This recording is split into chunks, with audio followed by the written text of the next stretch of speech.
Hai Aben, Halo Bunda. kamu masih mau baik-baik saja? Ya, hanya sedikit dengan tugas dan semuanya. Karena dari tadi aku lihat itu kamu terpaku dengan ponsel ini. Apa ada hal yang mengganggu hari ini? Ya, mungkin aku hanya perlu istirahat. Baiklah, tapi sebelumnya aku ada sesuatu yang harus bicarakan ke kamu. Apa itu? Aku perhatikan kamu kayaknya gak pernah terlibat dalam kegiatan kampus. Apa kita ikut kepanitiaan di kampus ada itu bisa menghilangkan kejenuhan dan rasa bosan kamu di kampus. Ini aku itu tidak bisa berkontribusi apa. Kan tidak ada salahnya untuk mencoba, Ben. Ya, mungkin nanti aku bisa.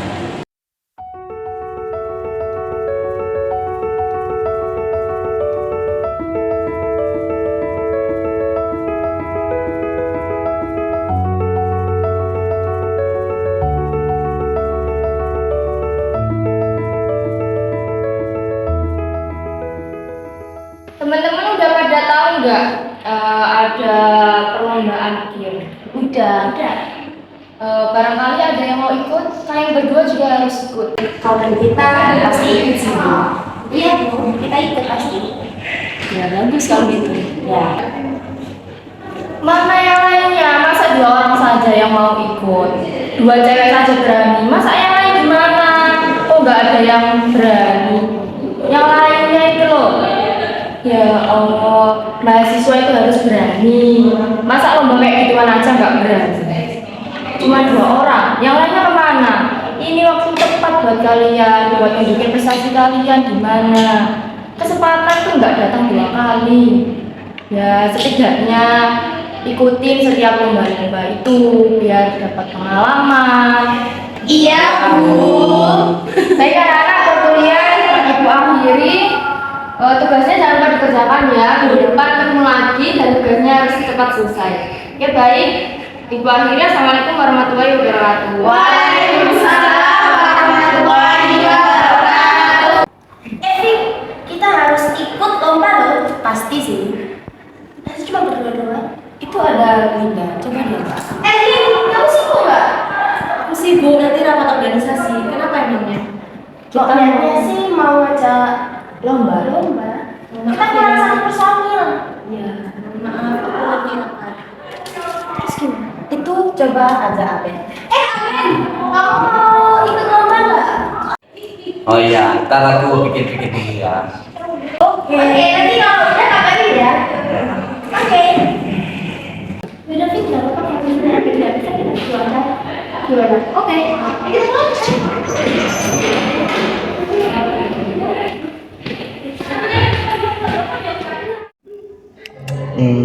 Teman-teman kok pada sibuk semua ya.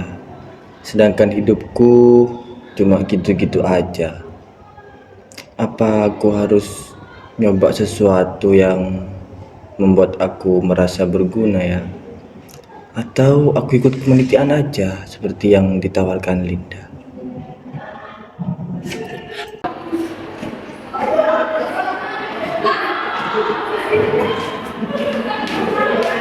Linda. Ya, Ben, ya, Pak. Kayaknya kepanitiaan. Coba sedikitnya dong. Kalau yang ngerti ya, sering banyak. Soalnya aku ikut juga. Oke, siap. Ya.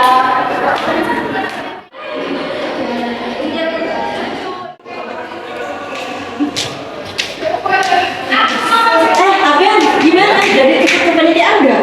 Waduh, nggak keterima. Walah, gak apa-apa Ben, nanti bisa coba. Nanti bisa terima sih. Iya, tapi yang pengen di semester ini itu rankingnya lebih produktif aja, artinya tidak cuma masuk kelas aja. Sip.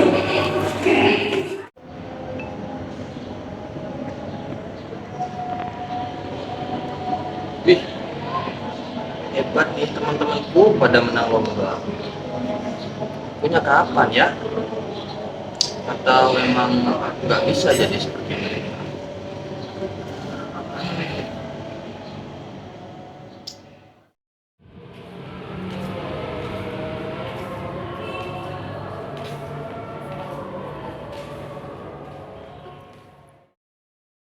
Halo,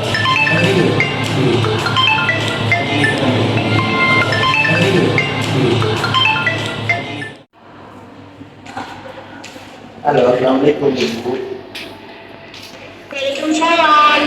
Bagaimana perkembangan di sana? Apa kamu sudah ada prestasi yang baik? Iya, aku udah berusaha tapi untuk mendapat prestasi itu membutuhkan waktu. Anak ibu atau ibu yang terbaik kata kamu.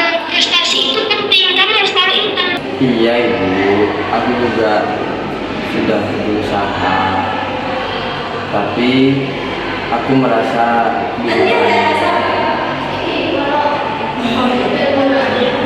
Bisa Aben, prestasi segalanya. Kamu itu tidak boleh mengecewakan ibu. iya ibu, aku tahu prestasi itu yang penting, tapi aku juga sudah berusaha. Aku ingin membuktikan negara yang benar, bukan cuma hanya memenuhi kebutuhan orang lain. Aben, kamu harus bisa fokus meraih prestasi. Jangan hanya bicara, ibu tidak ingin anak ibu menjadi orang biasa-biasa saja. Iya ibu, aku sudah berusaha, tapi harap maklumi, semuanya membutuhkan waktu. Aku juga saat ini sedang berusaha keras. Waktu terus berjalan, Aben. Jangan sia-siakan kesempatan. Ingat, prestasi adalah kunci keberhasilan. Iya bu, aku juga udah berusaha, tapi ya maaf jika semua itu belum bisa memenuhi keinginanmu. Baik, Aben. Aku akan memberikan waktu, tapi jangan lupakan tujuanmu. Sekali lagi, jangan mengecewakan ibu. Kami percaya padamu.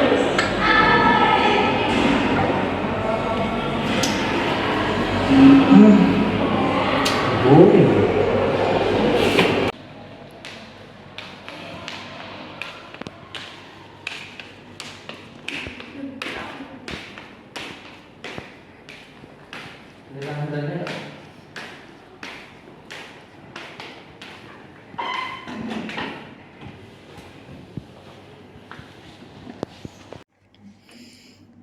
ya Allah, kok hidupku seakan berat gini ya. Terlalu banyak tuntutan.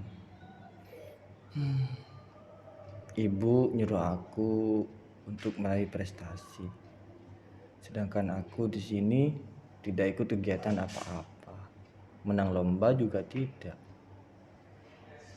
Tapi ya, aku juga udah berusaha. Tapi mau bagaimana lagi? Mungkin sekarang belum waktunya. Tapi kok kayaknya aku ngerasa berat gini ya hidup itu. Entahlah, aku bingung harus kemana, aku bingung harus gimana ini hidup ini.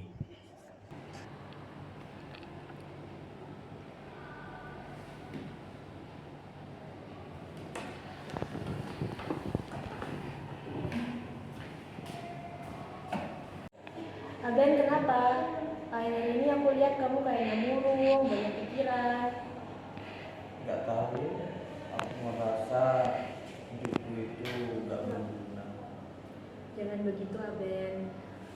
Kayaknya kamu itu harus konsultasi ke konselor biar keadaanmu lebih membaik. Gimana itu caranya? Sebelumnya aku itu nemu di IG kalau ada klinik konseling. Nanti aku share ya Ben ya tentang klinik konseling ini. Iya, jadi nanti aku coba ikutin saran kamu. Siapa tahu pemikiranku bisa berubah kali ini. Ya, tetap semangat Aben. Ya, makasih Lin. Ya.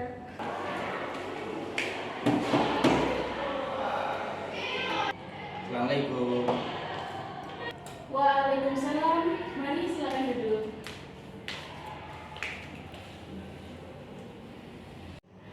Ngomong-ngomong, kamu datang ke sini naik apa? Naik Gojek, Bu. Oh, naik Gojek. Agak macet ya? Iya, Surabaya. Iya. Oke, sebelum kita memulai sesi konseling hari ini, sebelumnya enak perkenalan dulu kali ya, biar kita lebih enak sharing-sharingnya gitu. Jadi sebelumnya perkenalkan, saya Meli, jadi menjadi konselor kakak kali ini, dan kakak boleh perkenalan. Baik, perkenalkan nama saya Aben. Saya mahasiswa aktif Winsa Surabaya semester 3. Oke, Kak Aben. Jadi saya mau tanya nih, Kak Aben sebelumnya pernah melakukan sesi konseling nggak? Belum. Oh, belum pernah ya.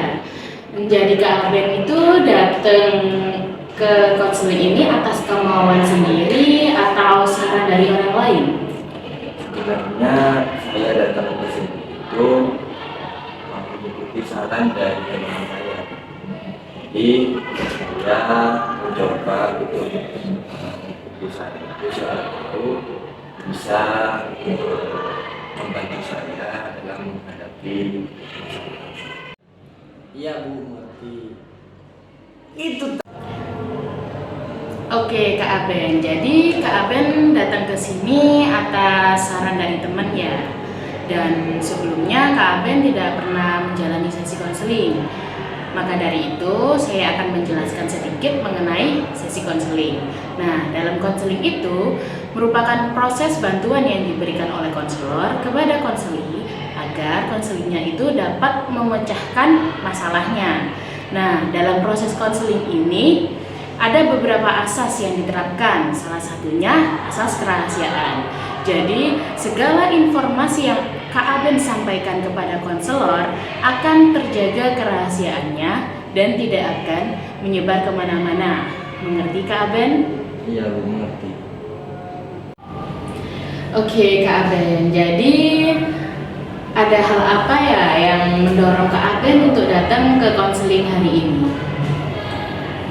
Jadi saya merasa tertekan, terus saya bingung mau berbuat seperti apa lagi. Sedangkan terlalu banyak tuntutan yang membuat saya itu tidak tahu harus ngapain. Oh, jadi Kak Aben sedang lagi banyak masalah ya, gelisah. Boleh diceritakan lebih lanjut permasalahannya? Jadi saya merasa hidup saya itu terlalu monoton. Ya anggap cuma gitu-gitu aja. Sedangkan teman-teman saya sering ikut organisasi, kegiatan, dan juga sering berprestasi. Sedangkan saya tidak bisa berkontribusi apa-apa di dalam. Oh, jadi Kak Aben merasa melihat teman-teman Kak Aben itu sangat-sangat aktif ya dalam mengikuti kegiatan perkuliahan atau organisasi, dan juga mereka sering meraih prestasi begitu. Nah, apakah Aben sendiri pernah melakukan hal-hal yang sama seperti mereka? Sebenarnya saya sudah melakukan hal yang sama seperti teman-teman saya. Saya juga udah disuruh mendaftar, saya mendaftar. Tapi nasib saya itu tidak sama seperti teman-teman saya. Jadi saya merasa hidup saya itu tidak berguna. Oh, jadi itukah yang mengganggu perasaan Kak Aben akhir-akhir ini? Iya. Jadi kamu merasa bahwa kamu itu tidak ada apa-apanya, tidak seperti teman-teman kamu. Nah, ketika Kak Aben merasa seperti itu, kata-kata apa yang Kak Aben gunakan untuk mengekspresikan perasaan Kak Aben? Jadi saya merasa bodoh Bu. Terus saya merasa tidak berguna dan hidup saya itu cuman gitu-gitu aja, gak ada perubahan. Seberapa sering Kak Aben memikirkan hal itu?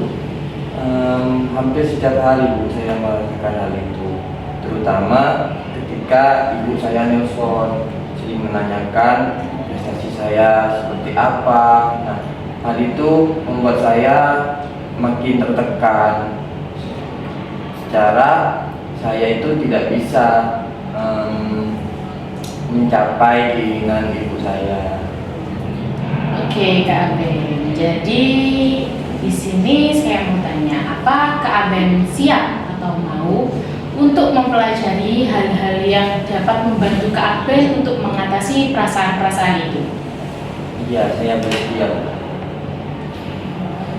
Nah, sekarang coba Aben katakan, kayak aku merasa tidak berguna atau aku merasa sangat tidak berguna, atau hal-hal yang lain yang membuat Aben itu merasa kurang menghargai diri Aben. Nah, dengan mengatakan hal-hal itu, Aben akan mengerti mengapa Aben itu kurang puas dengan diri Aben. Iya, benar, Bu. Oke, nah itu Aben, jadi itu adalah pikiran-pikiran negatif yang ada pada diri kamu. Nah, di sini saya akan menggunakan salah satu teknik konseling, yakni teknik talk stopping dan juga self talk positif. Apa kamu bersedia untuk mencobanya, Aben? Iya, saya bersedia. Nah, dalam hal ini tidak hanya digunakan ketika kamu merasa dirimu tidak berharga atau tidak berguna, tetapi ketika kamu merasa atau mengatakan hal-hal yang dapat merusak diri kamu, kapanpun itu, hal-hal yang buruk atau negatif yang secara berulang-ulang. Nah, jadi talk stopping ini adalah sebuah cara yang dapat membantu kamu untuk menghentikan siklus pikiran negatif dengan hal yang lebih positif. Nah, untuk memulainya, jadi di sini saya meminta Aben untuk mengatakan keras-keras apa yang Aben pikirkan. Dengan hal itu, saya bisa mendengarkan apa yang Aben rasakan dan Aben pikirkan. Jadi sekarang coba Aben ucapkan keras-keras apa yang Aben pikirkan. Aku merasa bodoh. Aku tidak berguna. Aku tidak bisa apa-apa. Nah, Aben, coba kamu katakan dengan sepenuh hati lagi, Aben. Aku merasa bodoh. Aku tidak berguna. Aku tidak bisa apa-apa. Oke, bagus, Aben. Nah, ketika kamu mengatakan hal-hal seperti itu pada dirimu, saya ingin mengatakan, Baik, Bu. Saya merasa bodoh. Saya tidak berguna. Saya tidak bisa apa-apa. nah, oke, Aben. Coba kamu katakan dengan sepenuh hati, Aben. Saya merasa bodoh. Saya tidak berguna. Saya tidak bisa apa-apa. Oke, bagus, Aben. Nah, ketika kamu mengatakan hal-hal seperti itu, saya ingin kamu mencoba katakan dengan keras, hentikan dan cobalah dengan lantang. Saya merasa bodoh. Saya tidak berguna. Saya tidak bisa apa-apa. Padahal saya sudah hentikan. Oke, coba kamu ulangi sekali lagi, Aben. Aku bodoh. Aku tidak berguna. Aku tidak bisa apa-apa. Padahal aku sudah mencoba hentikan. Bagus. Bagaimana rasanya, Aben? Ya, sedikit begitu ya. Oke, bagus, Aben. Nah, sekarang kapanpun ketika kamu berada di tempat umum, seperti di kelas, di kampus, di kos, atau dimanapun itu, ketika kamu memikirkan hal seperti itu lagi, coba kamu teriakkan dengan keras, hentikan, agar memutus siklus pikiran negatif kamu. Nah, karena di sini kasusnya itu di tempat umum, kita akan memodifikasi sedikit teknik ini menggunakan karet gelang.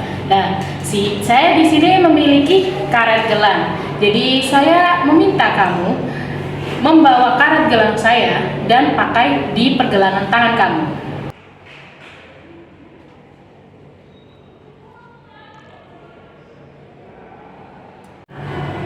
Wow, terima kasih. Saya akan menyimpannya baik-baik. Tentu, sama-sama Aben. Nah, sekarang caranya bukan dengan meneriakkan dengan keras kata hentikan, tapi kamu mengatakannya di kepala pada diri kamu sendiri. Nah, sambil kamu menjepretkan karet gelang itu ke tangan kamu. Bagaimana rasanya, Aben? Sedikit sakit sih Bu, tapi nggak apa-apa. Ya, memang sedikit sakit, Aben. Jadi sedikit tindakan fisik itu dapat menghentikan pikiran negatif kamu yang selalu berulang-ulang di kepala kamu. Nah, di sini saya meminta Aben untuk menjepretkannya sekali lagi. Jadi, coba kamu pikir pikiran yang negatif lagi dan katakan hentikan pada kepala kamu. Nah, itu sambil menjepretkannya ke tangan kamu karet lagi. Setelah itu, kamu coba ambil nafas dalam-dalam, rileks, dan bayangkan di kepala kamu hal-hal yang menyenangkan. Jadi, hal itu dapat membuat pikiranmu lebih tenang. Jadi, sekarang kamu coba sekali lagi sendirian. Aku bodoh, aku tidak berguna, aku tidak bisa apa-apa. Padahal aku sudah mencoba hentikan. Bagaimana rasanya, Aben? Ya, saya merasa sedikit lebih tenang Bu. Sekarang saya paham. Oke, jadi pakailah karet gelang ini setiap hari sampai kamu bertemu dengan saya lagi. Gunakan ini ketika pikiran-pikiran burukmu itu mulai muncul. Iya Bu, siap. Oke Aben, jadi ketika kamu memulai memikirkan pikiran-pikiran yang negatif atau memikirkan hal-hal yang buruk, cobalah menggunakan teknik ini. Nah, di sini saya juga akan memberitahukanmu salah satu teknik yang juga dapat membantu kamu untuk menghentikan pikiran-pikiran negatif kamu, yakni teknik self-talk positif. Nah, dalam teknik self-talk positif ini, kamu berbicara kepada diri kamu sendiri dengan mengungkapkan afirmasi-afirmasi positif. Nah, dengan caranya kamu bisa melakukan pembicaraan dengan diri kamu sendiri di depan cermin selama 5 menit. Di situ kamu mengucapkan hal-hal yang positif, afirmasi positif pada diri kamu. Contohnya, kamu bisa berbicara pada dirimu seperti ini. Hari ini aku sudah berusaha dengan baik. Jangan pikirkan gagal-gagal lagi, karena di sini saya sudah memaksimalkan apa yang saya usahakan. Seperti itu. Dan ingatlah Aben, di kehidupan ini pasti ada ujiannya. Di setiap kegagalan pasti di baliknya ada rencana yang besar yang sudah disiapkan oleh Allah Subhanahu wa taala. Jadi, kalau kamu merasa kesulitan, jangan sungkan-sungkan untuk meminta bantuan, entah kepada teman-teman kamu atau orang-orang yang dapat membantu kamu. Dan terutama berdoalah kepada Allah Subhanahu wa taala. Baik Bu, saya akan mencoba melakukan teknik ini secara konsisten dan akan berusaha berpikir lebih positif lagi. Oke Aben, untuk sesi konseling kita hari ini sudah selesai. Nah, apa ada yang ingin Aben tanyakan kepada saya? Tidak ada Ibu. Saya rasa ini sudah lebih dari cukup. Oke, terima kasih Aben sudah menceritakan keluh kesahnya kepada saya. Insya Allah, setiap informasi yang Aben berikan itu pasti akan terjaga kerahasiaannya. Iya Bu, saya juga berterima kasih karena sudah memberikan saran dan solusi terhadap permasalahan saya. Kalau begitu saya pamit undur diri ya Bu. Iya. Assalamualaikum Bu. Waalaikumsalam. Hati-hati di jalan ya Ben. Iya.